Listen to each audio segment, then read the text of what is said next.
एक छोटा सा गांव था जो शहर से काफी दूर बसा था। उसी गांव के बीचों बीच एक पुराना सा मिट्टी का मकान था जिसमें रहते थे सबके प्यारे काका। काका की सबसे खास पहचान यह थी कि वे रोज होटल या ढाबा नहीं चलाते थे, बल्कि सिर्फ रविवार के दिन ही 100 किलो मटन पकाते थे। साथ में गर्मा गर्म चावल और कुरकुरा पापड़ भी परोसा जाता था। गांव में और भी कई होटल थे, लेकिन रविवार के दिन सारे होटल सुनसान हो जाते और काका के आंगन में मानो मेला सा लग जाता। उस रविवार को भी काका तड़के उठ गए और बाजार की ओर निकल पड़े। बाजार के कसाई ने हंसते हुए कहा, काका, आज फिर 100 किलो मटन ले जा रहे हो? लगता है पूरे गांव का पेट तुम्हें ही भरना है। काका ने मुस्कुराते हुए जवाब दिया, अरे भैया, रविवार का दिन है और रविवार मतलब काका का मटन। आज सबका पेट भी भरेगा और मन भी। वे भारी भरकम मटन उठाकर धीरे धीरे घर पहुँचे। दरवाजे पर उनकी पत्नी काकी खड़ी थी। काकी बोली, सुनते हो, इतना सारा मटन अकेले ढोलाते हो, थकान नहीं होती क्या? क्यों ना हम गांव में ही एक होटल खोल ले। रोज यही काम होगा तो थोड़ा आसान हो जाएगा। होटल? अरे भगवान, ये कैसी बात कर रही हो? अगर होटल खोलेंगे तो रोज बनाना पड़ेगा। रोज बनाएंगे तो लोगों को वही स्वाद कहाँ मिलेगा? अभी तो लोग हफ्ते भर इंतजार करते हैं, तभी उनका प्यार और स्वाद दोनों बरकरार रहता है। पर मुझे तो लगता है कि तुम्हारे हाथ का स्वाद कभी कम ही नहीं होगा। लोग हर दिन भी खाएंगे तो उबेंगे नहीं। बस यही राज तो मैं किसी को नहीं बता सकता। ये स्वाद रविवार का ही है और रविवार का ही रहेगा। काका ने बड़ा सा लोहे का बर्तन रखा और नीचे लकड़ी का चूल्हा जला दिया। सबसे पहले उन्होंने खड़े मसाले, दालचीनी, लौंग, काली मिर्च, जीरा को सिलबट्टे पर पीसकर ताजा मसाला तैयार किया। फिर उसमें उनका गुप्त मसाला डाला, जिसकी खुशबू पूरे आंगन में फैल गई। करीब 2 घंटे तक मटन धीमी आंच पर पकता रहा। उधर दूसरी ओर बड़े भगोने में चावल उबल रहे थे और काकी कड़क पापड़ तल रही थी। काकी ने हंसते हुए कहा, अरे ये खुशबू तो मोहल्ले के कोने कोने तक पहुंच गई है। देखना, 12 बजते ही लोग उमड़ पड़ेंगे। लोगों के चेहरे पर जो चमक होती है ना, वही मेरे लिए सबसे बड़ी कमाई है। जैसे ही घड़ी ने 12 बजाए, लोग आने लगे। कोई परिवार पूरा आ गया तो कोई साइकिल से भागा भागा आया। बच्चे खुशी से उछल रहे थे। काका जल्दी दो, भूख लगी है। काका बड़े प्यार से प्लेट सजाते। गर्मा गर्म चावल, मसालेदार नली वाला मटन और साथ में पापड़। पहला निवाला खाते ही सब बोल उठते, वाह काका, ये तो कमाल है। आप रोज क्यों नहीं बनाते? अरे भाइयों, यही तो मजा है। अगर रोज मिलेगा तो ये स्वाद खास कहाँ रहेगा? याद रखो, ये मटन सिर्फ रविवार को ही मिलेगा। आपका राज चाहे जो हो काका, पर आपका मटन तो लाजवाब है। हम तो पूरे हफ्ते इंतजार करते हैं बस रविवार के लिए। धीरे धीरे भीड़ इतनी बढ़ी कि दोपहर होते होते सारा मटन खत्म हो गया। कई लोग मायूस होकर बोले, काका, जरा ग्रेवी ही दे दो, वही बहुत है। माफ करना भाइयों, अब तो ग्रेवी भी नहीं बची। अगला रविवार आने तक सब्र करो। लोग निराश होकर पर मुस्कुराते हुए लौट जाते और कहते, ठीक है काका, फिर मिलेंगे अगले रविवार। रात को जब सब सन्नाटा हो गया तो काका और काकी घाट पर बैठे बातें कर रहे थे। काकी बोली, तुम सच में बहुत अच्छा मटन बनाते हो। क्यों ना हम सचमुच एक होटल खोल लें? लोग रोज आएंगे। भगवान अगर रोज बनाएंगे तो ये स्वाद अपना जादू खो देगा। स्वाद का असली मजा इंतजार में है। शायद तुम सही कहते हो, पर मुझे पूरा यकीन है कि तुम्हारे हाथ का स्वाद कभी भी लोगों के दिल से नहीं निकलेगा। इतना कहकर दोनों ने रात की शांति में मुस्कुराते हुए नींद की ओर कदम बढ़ाए।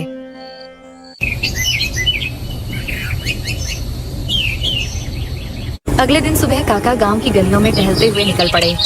चलते चलते वे चौक पर बने पीपल के पेड़ के नीचे जाकर बैठ गए। लोग आते जाते काका को प्रणाम करते, पर काका अपनी मुस्कान के साथ सबको आशीर्वाद देते रहते। इतने में एक नौजवान उनके पास आया और बोला, काका, आप यहाँ अकेले बैठे हो? अगर समय हो तो मेरे साथ चलो, मेरा एक छोटा सा ठेला है, जहां मैं चिकन करी बनाता हूँ। चाहता हूँ कि आप मेरे चिकन का स्वाद लेकर बताओ उसमें क्या कमी है।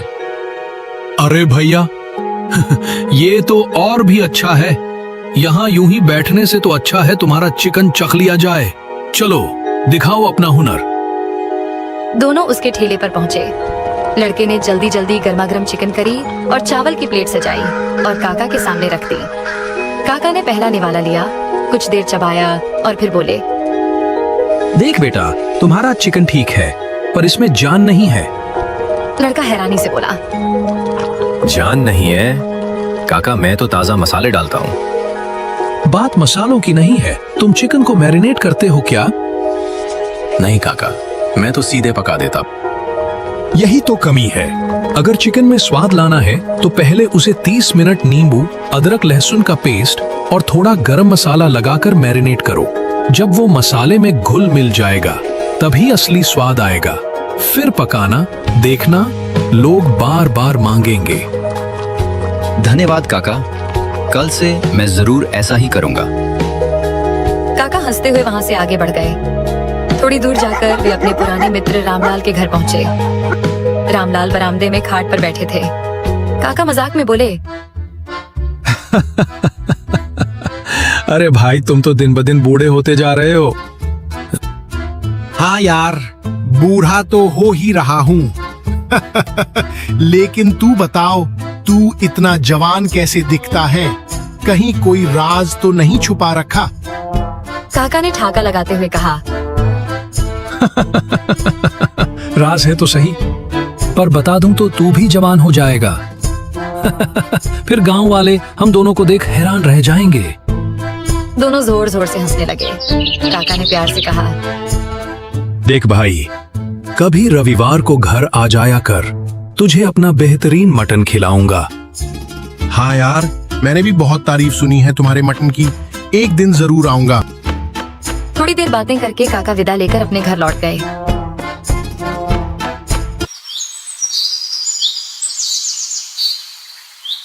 अगला रविवार आया। काका फिर सुबह सुबह उठे, ताजा मटन लेकर आए और बड़े हांडी में लकड़ी के चूल्हे पर पकाना शुरू कर दिया।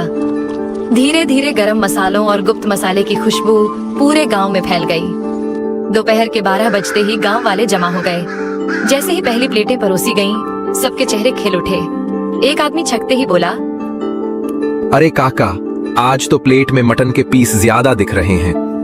दूसरा हंसते हुए बोला, हाँ काका, मुझे तो 2-2 नली वाले टुकड़े मिल गए। काका ने मुस्कुराते हुए कहा, अरे भाइयों, आज मैंने जानबूझकर सबको थोड़ा ज्यादा दिया है। लोग हैरान होकर बोले, और काका, आज ऐसा क्या खास है? काका ने मुस्कुराते हुए कहा, आज की ही तारीख को मैंने पहली बार रविवार का मटन बनाना शुरू किया था, तो समझ लो ये हमारी सालगिरह है। उसी खुशी में आज सबको दुगना मटन मिलेगा। गांव वाले खुशी से झूम उठे और खाने में डूब गए। थोड़ी देर में वे लोग भी आ पहुंचे जो पिछले रविवार को रह गए थे। काका ने उन्हें भी प्लेटें सजा कर दी। वे चाव से खाने लगे और बोले, वाह काका, इंतजार तो बहुत लंबा था, पर आज तो 2 गुना स्वाद मिला। भीड़ में एक नया चेहरा भी था। साफ कपड़े पहने, थोड़ा शहरनुमा अंदाज वाला आदमी।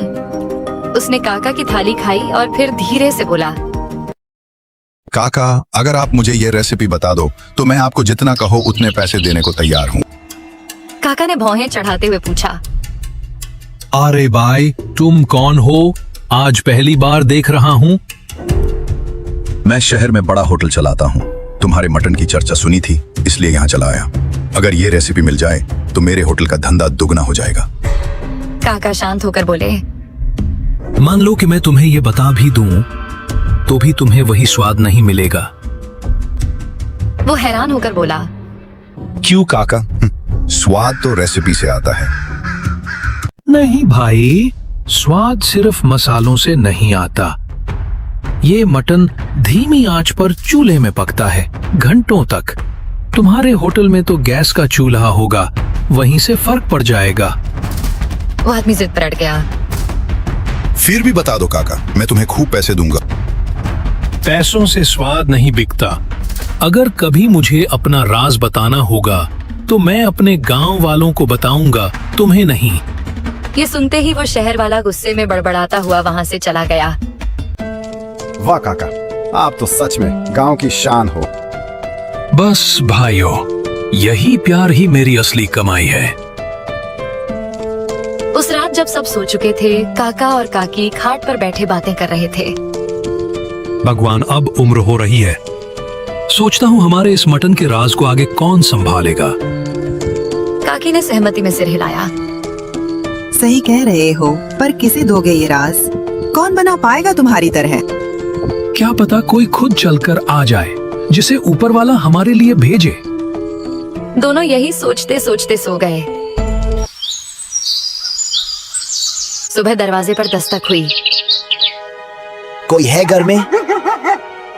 बाहर से एक धीमी आवाज आई। काका बाहर निकले तो देखा एक दुबला पतला लड़का खड़ा था। लड़का बोला, काका मैं अनाथ हूँ, कई दिन से भूखा हूँ, कुछ खाने को मिलेगा? काका उसे अंदर ले आए। काकी ने तुरंत चावल और बचे हुए मटन के टुकड़े परोसे। लड़के ने आंखों में आंसू लिए खाना खाया। काका ने प्यार से पूछा, बेटा, तुम अनाथ हो और हमारे भी कोई संतान नहीं, क्या तुम हमारे साथ रहना चाहोगे? लड़का कुछ देर सोचकर बोला, काका मुझे खुशी होगी आपके साथ रहने में। आज से तुम हमारे बेटे हो। अब हमारा राज भी तुम्हारा है। इस तरह काका और काकी को अपना वारिस मिल गया। तीनों साथ रहने लगे और गांव में उनकी खुशियों की नई कहानी लिखी गई।